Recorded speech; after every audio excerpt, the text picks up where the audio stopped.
Hello students, you are learning the 6th lesson, classification of plants. Yesterday we have seen the subkingdom Cryptogams, that means the characters of subkingdom Cryptogams, as well as you studied the characters of division Thallophyta.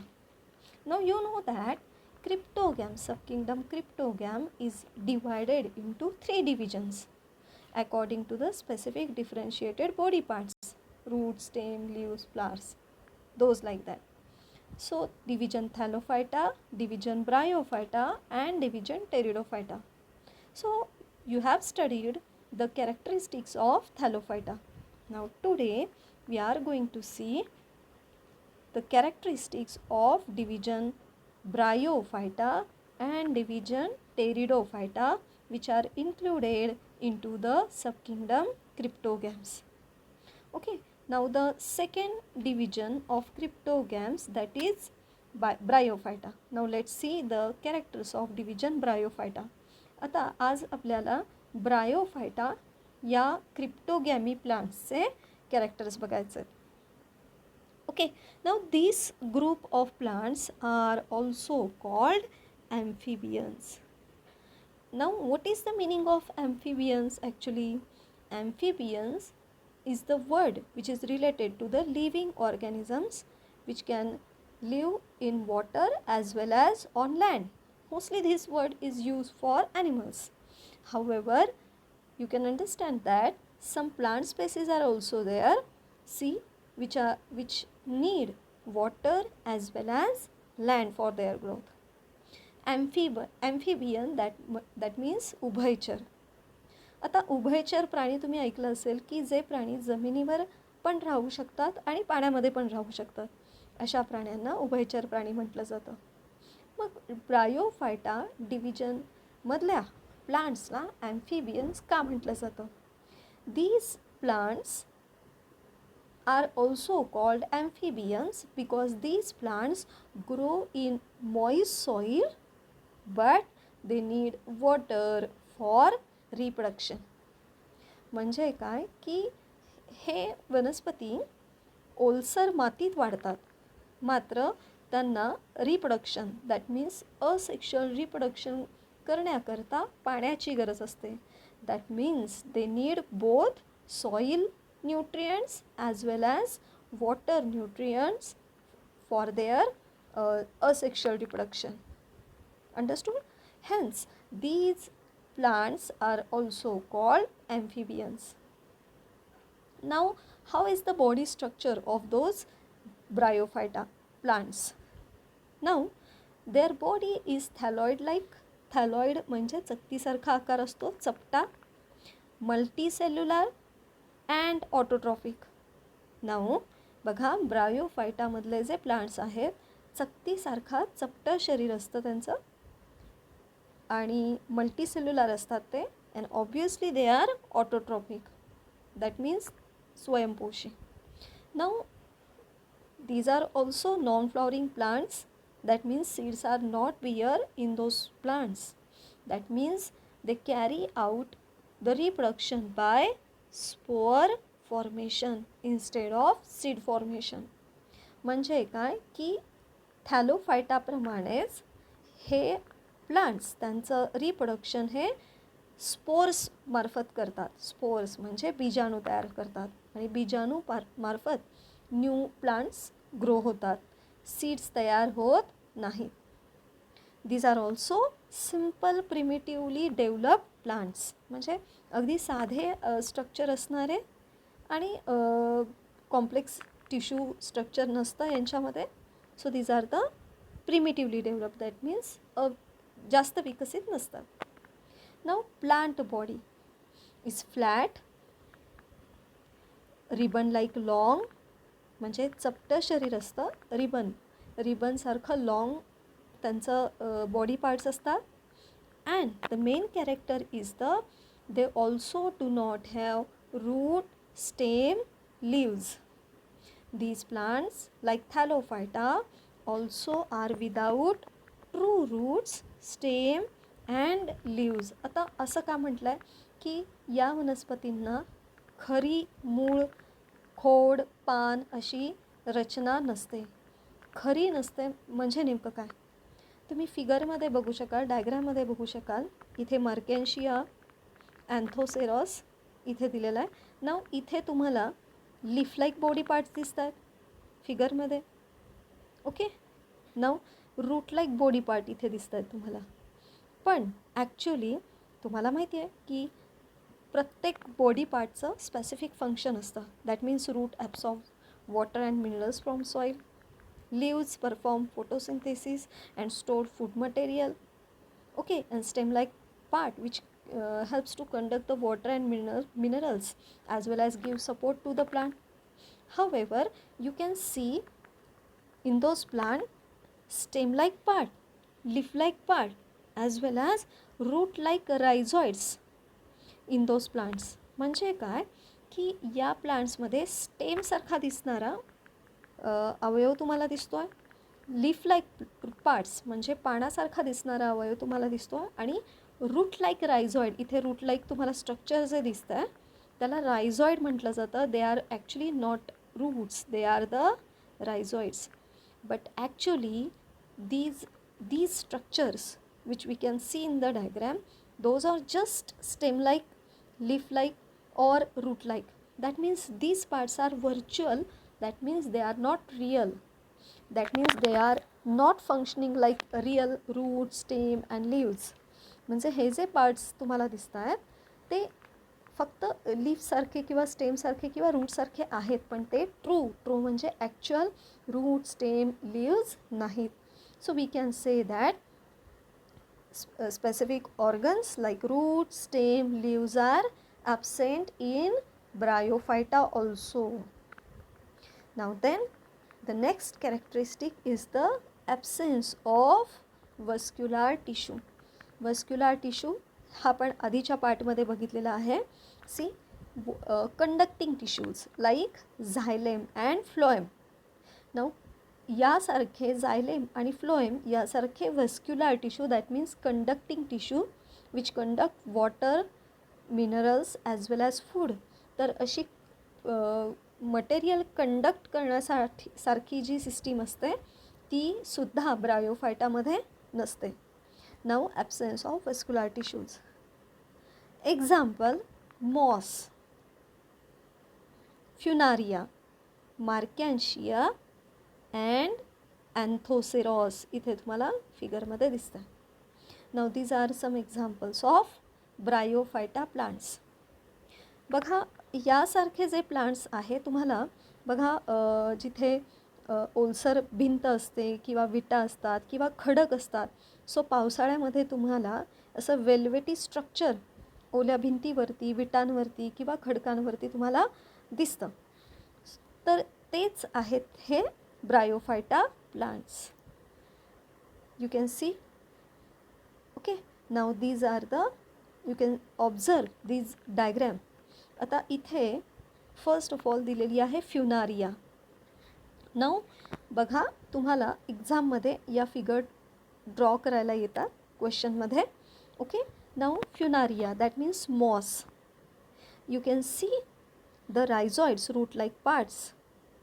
Okay, then leaf like parts in the funaria, but these are not actually leaves. They are not functioning like actual leaves. And see flower like part you can see at the upper part of the plant. What is that actually? That is not flower, that is the capsule. Now what is the function of that capsule? Actually spores, during asexual reproduction spores are formed inside the capsule. These spores germinate in the soil and from them new plant growth takes place. Understood? Now then Markhansia, the second figure is the Markhansia. Here you can also see rhizoid root like parts, here leaf like parts, and here capsules are there in which spores are there. Okay, and then the third figure is the Anthoceros. Now these are the Bryophyta species. Understood? You can observe those species also here, Marchantia and this Rixia. Now Rixia, you can see the Rixia which grow at above the rocks, or see these Rixia also grow on the wet brick like structure.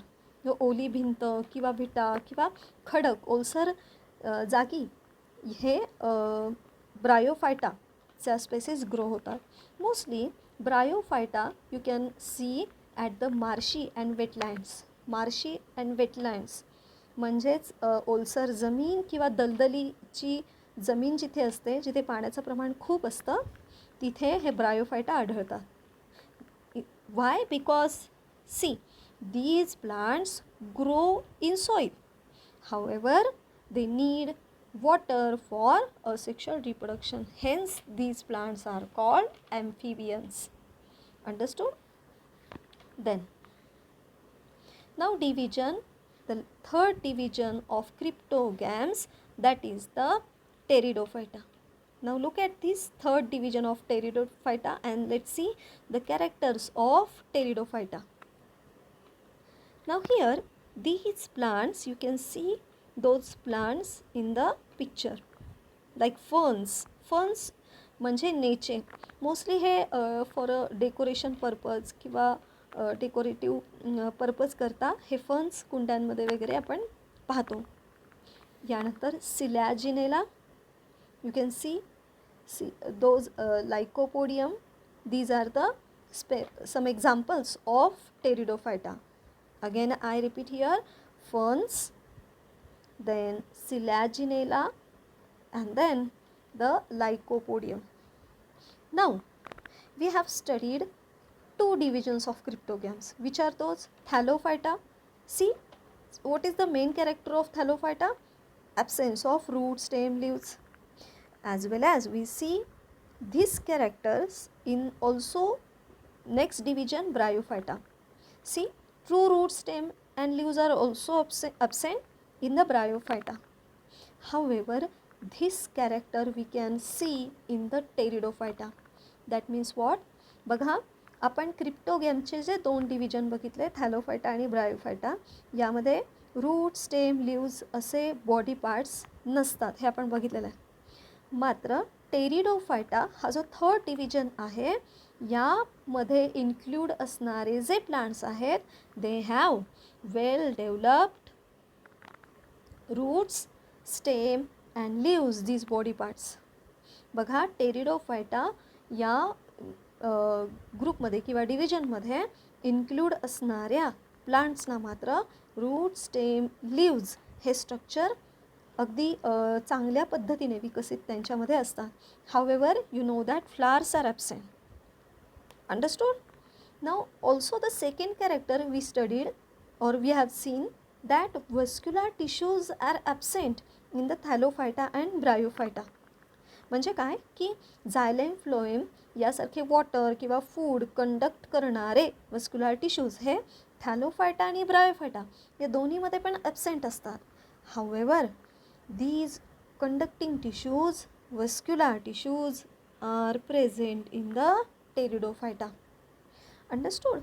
And however, बघा, या टेरिडोफायटामध्ये route, stem, leaves यासारखे वेल develop body parts आहेत. त्याचप्रमाणे vascular tissues for conduction of water and food present आहेत. However, they do not bear flowers and fruits as similar to Thallophyta and Bryophyta. परंतु यांच्यामध्ये flowers नसतात, obviously seeds येत नाहीत, fruits पण येत नाहीत. हो, yes. So that's why these Pteridophyta division, it is included into the subkingdom cryptogams. Understood?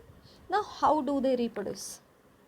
Now here in this picture, now this is the leaflet of ferns.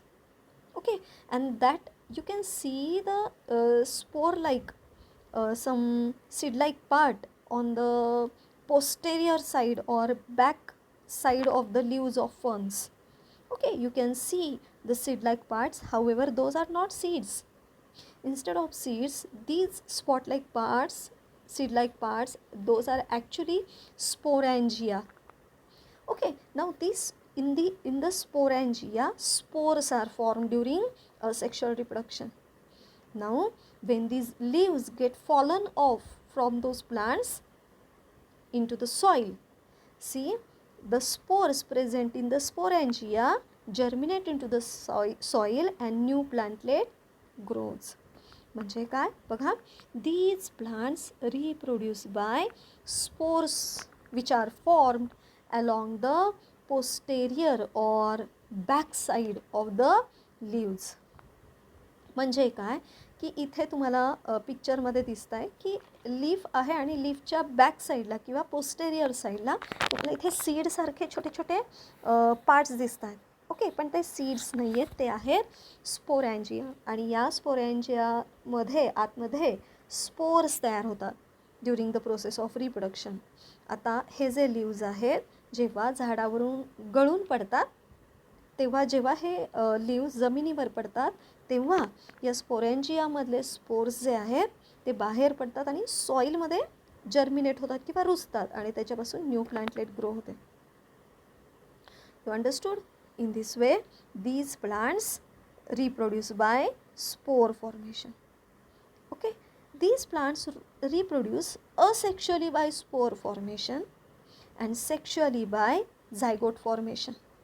आता हे जे प्लांट्स आहेत हे असेक्शुअल रिप्रोडक्शन हे स्पोर फॉर्मेशनने दाखवतात, मात्र sexual reproduction हे zygote फॉर्मेशनने दाखवतात. तर झायगोट फॉर्मेशन काय हे आपण नंतर बघणार आहोत. So we can say that these vascular tissue यांच्यामध्ये प्रेझेंट आहेत. So we can say that they have well developed conducting system. They have well developed root, stem and leaves. However they do not bear flowers and fruits. Understood? म्हणजे आपण इथे compare करायचं झालं तर Thallophyta, Bryophyta यापेक्षा Pteridophyta हे अधिक विकसित आहेत. Understood? For example Nephrolepis. Nephrolepis म्हणजेच फर्न. ओके, म्हणजेच नेचेवर्गीय वनस्पती. Then Marsilea, Pteris, Adiantum, Equisetum, Silaginella and Lycopodium. These are some of the species included. These are some examples of plants which are included into the Pteridophyta. Okay, now in this way today we have studied about the division of subkingdom Cryptogams, which are those Bryophyta and Pteridophyta. Tomorrow we will see the next point, that means subkingdom Phanerogams and the division of Phanerogams, Gymnosperm and Angiosperm.